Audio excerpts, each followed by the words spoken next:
History with Anand sir में आपका स्वागत है। लास्ट वीडियो हम लोग पलासी पर बना चुके थे और पलासी का अगला भाग बक्सर है। एक्चुअली बीच में क्या हुआ था, यूपीएससी का एग्जाम आ गया था, इसलिए उसका क्वेश्चन डिस्कस कराने लगे, इसलिए वो वीडियो नहीं आया तो विलंब हो गया। दूसरा चीज अब हम क्या करेंगे कि जैसे ही अब समय मिलेगा तो कमिंग ऑफ यूरोपियों का आगमन और बंगाल पर जितना भी क्वेश्चन पूछा गया है स्टेट पीसीएस और यूपीएससी में उसको डिस्कस कर लेंगे, ठीक है। उसके बाद हम लोग अपना वीडियो को आगे कंटिन्यू करेंगे। तो आज हम लोग बेसिकली क्या देख रहे हैं, बक्सर का युद्ध देख रहे हैं और ये पलासी के बाद अगला चरण था। हमने थंबनेल ही लगा रखा है एक अंतिम प्रयास अंग्रेजों को भगाने का, और ये प्रयास में भारतीय विफल हो जाते हैं। एक्चुअली बक्सर के युद्ध के अंतर्गत हम लोग पढ़ेंगे क्या क्या, तो सबसे पहले हम लोग देखेंगे मीर जाफर से स्टार्ट करेंगे। मीर जाफर के बारे में थोड़ा बहुत पढ़ेंगे, फिर जब मीर जाफर पढ़ लेंगे तो फिर हम लोग मीर कासिम के बारे में थोड़ा बहुत पढ़ेंगे। मीर कासिम, जब मीर कासिम को देख लेंगे तो फिर एक तीसरा जो टॉपिक देखेंगे छोटा सा, वो देखेंगे युद्ध का तत्कालिक कारण। युद्ध का तात्कालिक कारण, ठीक है। फिर आगे जो देखेंगे तत्कालिक कारण के बाद हम लोग देखेंगे युद्ध का प्रारंभ देखेंगे, युद्ध का प्रारंभ देखेंगे, फिर इलाहाबाद की संधि देखेंगे, फिर द्वैध शासन देखेंगे। तो मेरे कहने का मतलब है कि यही 6 टॉपिक को हम लोग को देखना है। तो सबसे पहले हम लोग को क्या देखना होगा, मीर जाफर। सबसे पहले हम लोग क्या देखना होगा, मीर जाफर।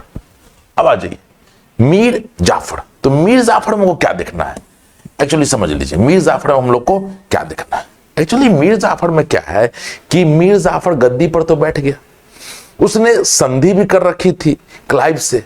क्लाइव यहां एक ही चीज क्लियर कर रहा है, क्लाइव एकदम विजन क्लियर है क्लाइव का।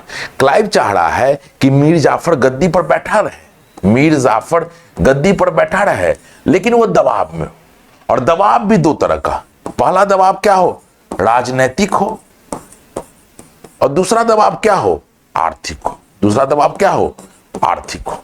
अब आर्थिक दबाव के रूप में क्या किया गया, आर्थिक दबाव के रूप में क्या किया गया, एक मोटी रकम की मांग की गई। स्वाभाविक है जाफर ने कोशिश किया रकम देने का, कुछ तो नगद में दिया गया, बाद में क्या किया गया, हीरे जवाहरात जो कॉस्टली बर्तन थे वो भी दिया गया, फिर भी मांग पूरी नहीं हुई। तब एक नियम बनाया गया कि आप क्या कीजिए, बाकी राशि का भुगतान किस्तों में कीजिए। सालाना एक किस्त बांध दिया गया, आप किस्त दर किस्त देके आप इसका भुगतान कीजिए। देखो क्लाइव को भी बड़ा विजन क्लियर था कि इतना पैसा नवाब नहीं दे पाएगा, लेकिन वो किस्त इसलिए डाल रखा था कि हमेशा एक आर्थिक दबाव में रहे और आगे का वो सोच ही नहीं सके हमको करना क्या। कहीं कहीं भी होता है, हमेशा देखोगे ये विचार लाया जाता है कि आगे का सोच बंद कर दिया जाए तो फिर निकलना थोड़ा मुश्किल हो जाता है। दूसरा क्या, राजनीतिक दबाव के रूप में क्या किया गया, तो स्वाभाविक है मीर जाफर के कुछ दुश्मन थे, जैसे राम नारायण, वो मीर जाफर का दुश्मन था, लेकिन वो किसके संरक्षण में था, कंपनी के संरक्षण में। और कंपनी ने क्या कर रखा था, इसके मीर जाफर के जितने भी दुश्मन थे सबको संरक्षण दे रखा था, और यह कर रखा था कि ये मेरे आदमी है। तो स्वाभाविक है यह आर्थिक रूप से भी दबाव में है, और यह इसलिए भी चिढ़ा हुआ है कि मेरे पास पावर होते हुए भी मैं अपने दुश्मनों का कुछ नहीं कर पाता हूं।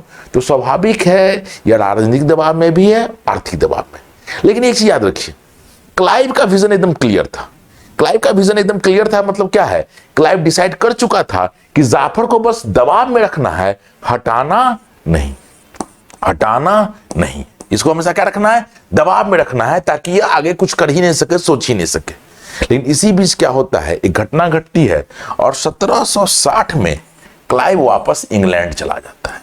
जैसे ही क्लाइव इंग्लैंड जाता है, जैसे ही क्लाइव इंग्लैंड जाता है, स्थिति बदलनी शुरू हो जाती है। और कैसे बदलती है, तो होता क्या है, होता क्या है कि इसके जगह जो नया अधिकारी आते हैं उनको लगता है कि कुछ नया करना चाहिए, और कुछ नया करने के चक्कर में वो चाहते क्या है, मीर जाफर को हटा दिया जाए, मीर जाफर को हटा दिया जाए। और मीर जाफर की जगह नया नवाब बनता है, वो है मीर कासिम। और मीर कासिम भी कोई नया व्यक्ति नहीं है, मीर जाफर का दामाद ही है, ठीक है। तो हम लोग नेक्स्ट टॉपिक देखते हैं मीर कासिम। आइए अब हम लोग देखते हैं मीर कासिम। टॉपिक दूसरा क्या था, मीर कासिम। थोड़ा मीर कासिम को समझना होगा, क्योंकि मीर कासिम अपने पूर्व नवाबों से थोड़ा डिफरेंट था, इसके पास थोड़ा विजन था। अब क्या होता है, जैसे ही मीर कासिम गद्दी पर बैठता है उसके साथ कुछ संधि की जाती है। कुछ संधि लगेगा बड़ा फेवरेबल है, कुछ संधि लगेगा क्यों किया गया है, जैसे पहला संधि किया गया कि मीर जाफर को एक पेंशन दिया जाए ताकि वो एक अच्छा लाइफ जी सके। एक्चुअली पेंशन देना किसको था? बंगाल के नवाब को देना था। इस पर कंपनी का कोई भार आने वाला नहीं था, इसलिए कंपनी ये मैसेज देना चाहता था कि जो मेरा साथ दिया है मैंने उसको कभी छोड़ा नहीं है, इसलिए यह भार किस पर एक्स्ट्रा डाल दिया गया? नवाब पर। दूसरा क्या बोला गया कि भाई नवाब के जो दुश्मन होंगे और नवाब के जो दोस्त होंगे वो कंपनी के भी दुश्मन हैं और कंपनी के भी दोस्त हैं। तीसरा क्या बोला गया? नवाब अपनी रक्षा के लिए एक अंग्रेज सेना रखे जो उनकी सुरक्षा में तैनात रहेगा और इस सेना का भार नवाब खुद उठाएंगे। इसका मतलब क्या हुआ? अंग्रेज क्या कर रहे हैं? अपने सेना का खर्च नवाब से ले रहे हैं। कहने के लिए अंग्रेज क्या बोल रहे हैं? नवाब की रक्षा के लिए है, जबकि ऐसा कोई प्रबंध नहीं है। एक्चुअली नवाब को हमेशा उस सेना से डर ही था, कभी रक्षा किया नहीं। और अंतिम में क्या किया गया? तीन डिस्ट्रिक्ट आप नाम सुने होंगे, बर्धमान, मिदनापुर और चटगांव। कहीं कहीं चिटगांव भी होता है, कहीं कहीं चटगांव लिखा भी देखिएगा। इस तीनों डिस्ट्रिक्ट के दीवानी किसको मिल गई? राजस्व का अधिकार किसको दे दिया गया? कंपनी को। और कंपनी ये डिसाइड करे, कंपनी बोला कि हमको घाटा हो या लाभ हो इससे आपको कोई मतलब नहीं। यहां तक तो चीजें ठीक थी, लेकिन हम पहले ही बताए थे कासिम थोड़ा स्मार्ट निकला। कासिम को क्या लगा कि अगर यही स्थिति बनी रही तो मैं बहुत लंबे समय तक नहीं बना रहूंगा। उसने क्या सोचा कि देखो बंगाल में अंग्रेज हमको दबा के रखे हैं, मेरे विरोधियों को संरक्षण देंगे, लेकिन अगर बंगाल से बाहर निकल गए तो मैं ऑटोनोमस रूप से शासन कर सकता हूं। इसलिए देखोगे मीर कासिम ने सबसे पहले क्या किया, तो मुंगेर में अपने राजधानी का हस्तांतरण किया। और देखोगे मुंगेर पहाड़ी एरिया होने के कारण सुरक्षित भी था। और देखोगे मुंगेर में उसने क्या किया, तो बंदूक और बारूद की फैक्ट्री स्थापित की। उस समय जो मुंगेर में स्थापित हुआ बंदूक की फैक्ट्री, आज भी मुंगेर अपने बंदूक के लिए फेमस माना जाता है। ठीक है। तीसरा चीज क्या किया, उसने अपने जमींदारों पर बल प्रयोग करके राजस्व बढ़ाने का प्रयास किया ताकि सैनिक को एक रेलवे पैसा मिल सके। एक्चुअली क्या चाह रहा था? वो चाह रहा था कि बिहार और उड़ीसा में इतना मजबूत हो जाए कि जब लड़ने की जरूरत पड़े तो बंगाल में हम अंग्रेजों से लड़ सके। तो स्वाभाविक है ये स्थिति बहुत मजबूत हो रही थी और अपने हिसाब से बहुत कुछ सही चल रहा था कासिम के हिसाब से, लेकिन अंग्रेज इस चीज को बहुत लंबा बर्दाश्त करने वाले नहीं थे। स्वाभाविक है वो इसको बहुत लंबा नहीं बर्दाश्त करेंगे और इसीलिए चीजें बदलेंगी। ठीक है, अब आते हैं हम लोग नेक्स्ट।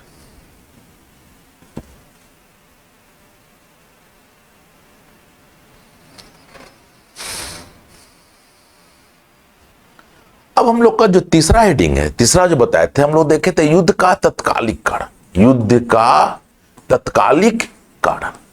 अब युद्ध का तत्कालिक कारण क्या बना? तो देखो हमेशा से बताते हैं युद्ध का ये तत्कालिक कारण नहीं था, ये हमेशा से बंगाल के नवाब और ईस्ट इंडिया कंपनी के बीच विवाद का विषय था। वो विवाद क्या था? वही शाही फरमान जो फर्रुख ने इशू किया था। फर्रुख शेर ने क्या कहा था कि ईस्ट इंडिया कंपनी चुंगी रहित व्यापार मतलब क्या? बिना चुंगी दिए हुए व्यापार करेगी। एक्चुअली बंगाल के नवाबों का हमेशा से क्या चीज का विरोध रहा है? पहला विरोध रहा है हमेशा कि कर्मचारी इसका प्रयोग करते थे। कर्मचारी इसका प्रयोग करते थे। कर्मचारी ईस्ट इंडिया कंपनी के कर्मचारी भी इसका प्रयोग कर लेते थे। दूसरा विरोध क्या रहा कि कर्मचारी क्या करते थे? भारतीय व्यापारी को भी दस्तक दे देते थे फ्री में। अब इससे क्या होता था कि इनका लाभ, इस नवाब का लाभ खत्म हो जाता था और नवाब को ब्याह खानी होती थी। यह समस्या हमेशा से थी, हम देखें हमेशा से बनी हुई थी। सिराजुद्दौला के समय भी यही था, इसके समय भी यही है। लेकिन मीर कासिम ने एक नया स्टेप लिया। मीर कासिम ने क्या किया? उसने कहा कि भाई हम क्या करेंगे, सबको चुंगी फ्री व्यापार करवा देंगे। मतलब जो लाभ ईस्ट इंडिया कंपनी को मिला है वो सभी भारतीय और अन्य यूरोपियों को मिलना शुरू हो जाएगा। जो फरमान का लाभ सिर्फ ईस्ट इंडिया कंपनी लगा रही है वो भारतीयों को भी मिलेगा और अन्य यूरोपीय कंपनी को भी मिलेगा। स्वाभाविक है इस स्थिति को अंग्रेज बर्दाश्त नहीं कर पाते। स्वाभाविक है बंगाल के नवाब का अपना ऑटोनोमस डिसीजन है, लेकिन अंग्रेज क्या चाह रहा है, उसने कठपुतली शासक बैठाने का प्रयास किया था, जबकि मीर कासिम कठपुतली शासक नहीं रहा। तो स्वाभाविक है युद्ध होगी और अब युद्ध का प्रारंभ होगा। देखिए हम लोग क्या देखेंगे, युद्ध का प्रारंभ। तो युद्ध का प्रारंभ, युद्ध का प्रारंभ। स्वाभाविक है ईस्ट इंडिया कंपनी इस स्थिति को बदलना चाहेगी और उसने क्या किया, तो उस 10 जून 1763, देखिए पढ़ाने के क्रम में हम बता दे रहे हैं 10 जून 1763, लेकिन जो नाम इंपॉर्टेंट वो हम खुद बता देंगे। और जब क्वेश्चन बैंक डिस्कस करेंगे, हम लोग क्वेश्चन देखेंगे प्रीवियस ईयर का, तो और क्लियरिटी आ जाएगी। इसलिए बस लिख रहे हैं, देख लीजिए, रटने का प्रयास एकदम ना करें। आपसे इतिहास का वही डेट पूछा जाता है जो बहुत बड़ा परिवर्तन लाता है, नहीं तो डेट से तो मर जाए आदमी। और दूसरी बात, हम लोग जब सिविल सर्विस का बात करते हैं तो विचारधारा ज्यादा पूछा जाता है, इसलिए जो डेट इंपॉर्टेंट होगा हम खुद कोट कर देंगे, लेकिन बस पढ़ाने के क्रम में हमको बताना पड़ता है, इसलिए बता रहे हैं 10 जून 1763 को क्या हुआ। तो मेजर एडम्स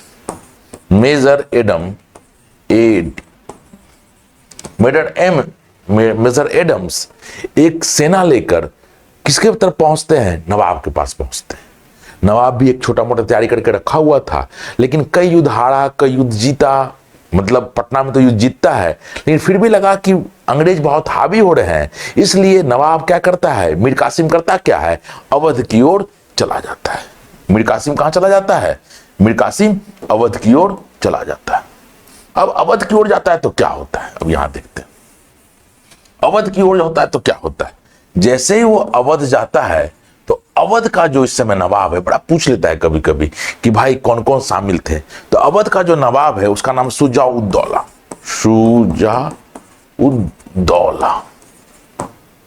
और उसी समय शुजा-उद-दौला के पास ही मुगल बादशाह रहते थे, शाह आलम।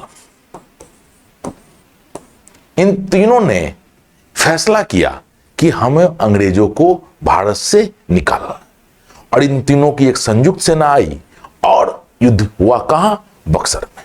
और इस संयुक्त सेना को हराया किसने, तो मुनुड़ो ने, हेक्टर मुनुड़ो।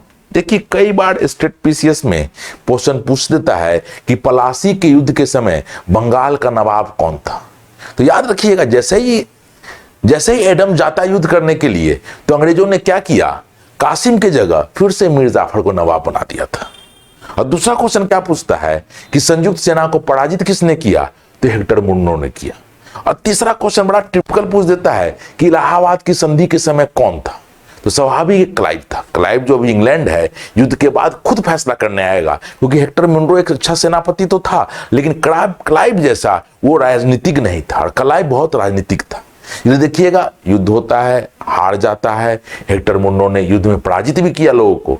अब संधि करने के लिए हेक्टर मुन्नो नहीं आएगा, क्लाइव दूसरी बार आता है, और क्लाइव का जो दूसरा टाइम पीरियड है, आप लोग देखेंगे वो क्या है, तो वो देखिएगा क्लाइव का जो दूसरा टाइम पीरियड है वो देखिएगा 17, देखो बस लिखा रहे हैं 1765 से 67, ये क्लाइव का दूसरा टाइम पीरियड है।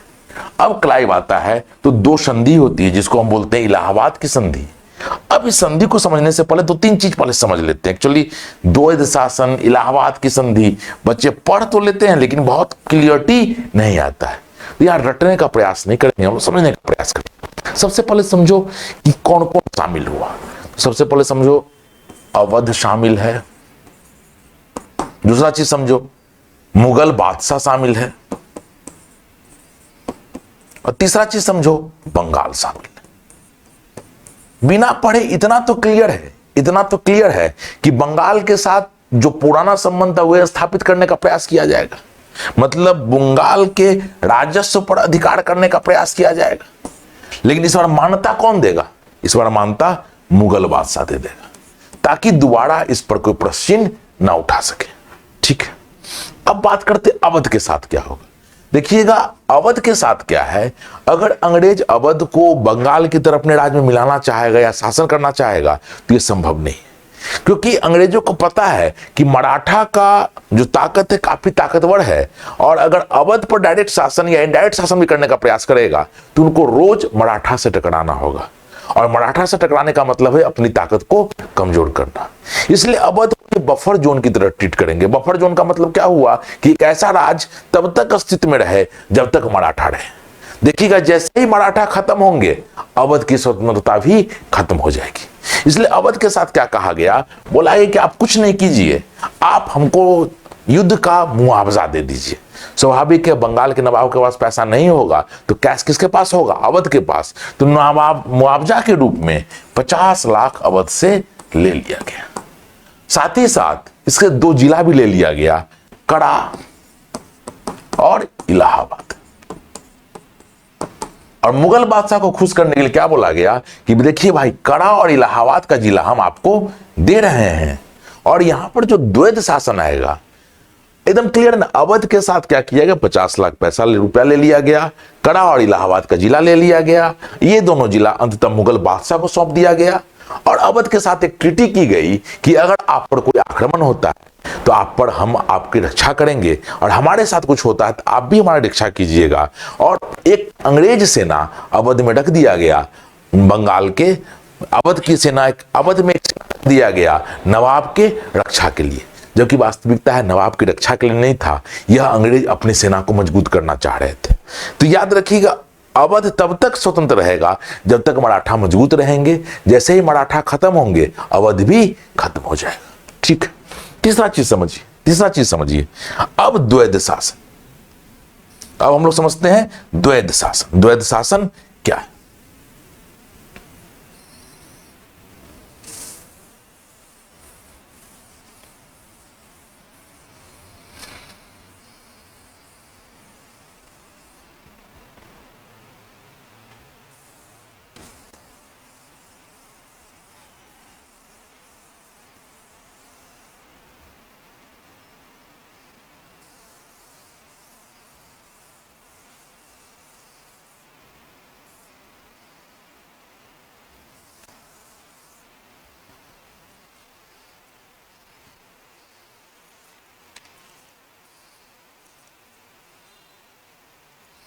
देखिए, द्वैध शासन, हम जो अंतिम टॉपिक पढ़ रहे हैं द्वैध शासन, पहले हम लोग द्वैध शासन का अर्थ समझ लें।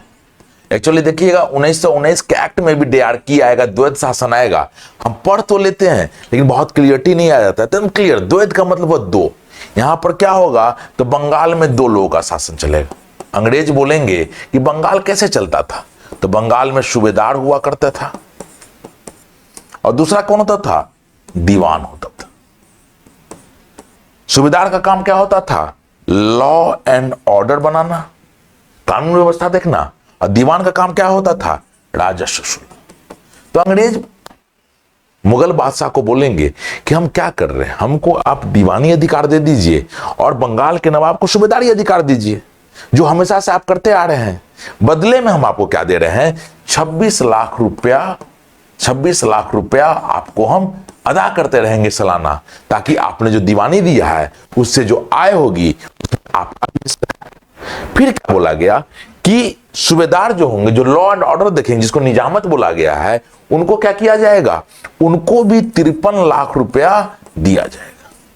मतलब अंग्रेज यह कर रहे हैं टोटल 53 + 26 मतलब 79 लाख रुपया देकर पूरे बंगाल का राजस्व वो रखेंगे, और वो डिसाइड करेंगे कि अब हमको इसमें घाटा हो रहा है या प्रॉफिट हो रहा है।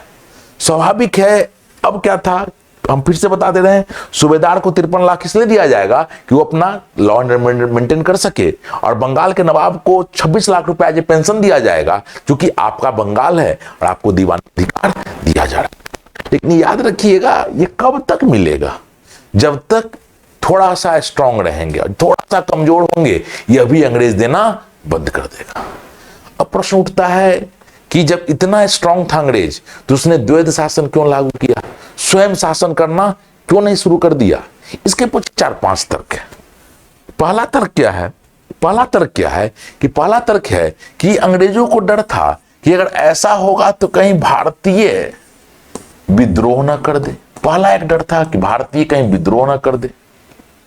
दूसरा क्या डर था? दूसरा क्या डर था कि अगर यह व्यापारिक कंपनी से राजनीतिक अधिकार लेती है, राजनीतिक अधिकार लेती है, तो ब्रिटिश संसद कहीं इस पर कुछ अंकुश न लगा दे। आप देखिएगा वारन हेस्टिंग आता है 1773 में, 1772 में, और देखिएगा रेगुलेटिंग एक्ट आ जाता है 1703 में। तो कंपनी पर तो अंकुश लगाना चाह रही है संसद, लेकिन उसको मौका नहीं मिल रहा है। अगर ये यहां पर राजनीतिक कंपनी में स्थापित करने का प्रयास करेगा, राजनीतिक संस्था के रूप में स्थापित होने का प्रयास करेगा, तो ब्रिटिश संसद कहीं ना कहीं हस्तक्षेप करना शुरू कर देगी, जो कंपनी के लिए, हित के लिए अच्छा नहीं होगा। बोला। तीसरा उनको क्या लगा कि हमारे पास अनुभवी अधिकारी नहीं है, अनुभवी अधिकारी नहीं है जो इस सिस्टम को चला सके।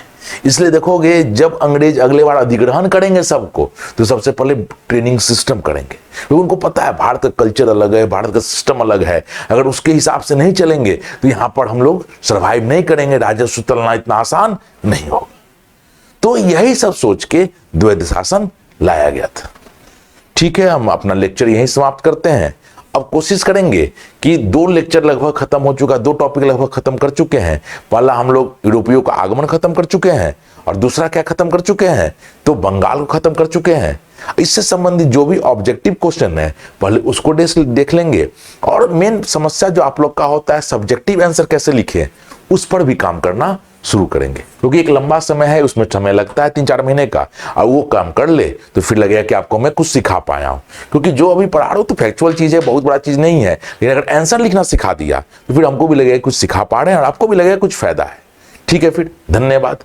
एक बार फिर से अंत में वही कहेंगे कि चैनल को आप लाइक कीजिए, सब्सक्राइब कीजिए, और अच्छा लग रहा है तो शेयर भी कीजिए। और दूसरा बात क्या है, अगर आपको लगता है कि कुछ और बेटर किया जा सकता है, उसके लिए आप सुझाव भी दीजिए। धन्यवाद।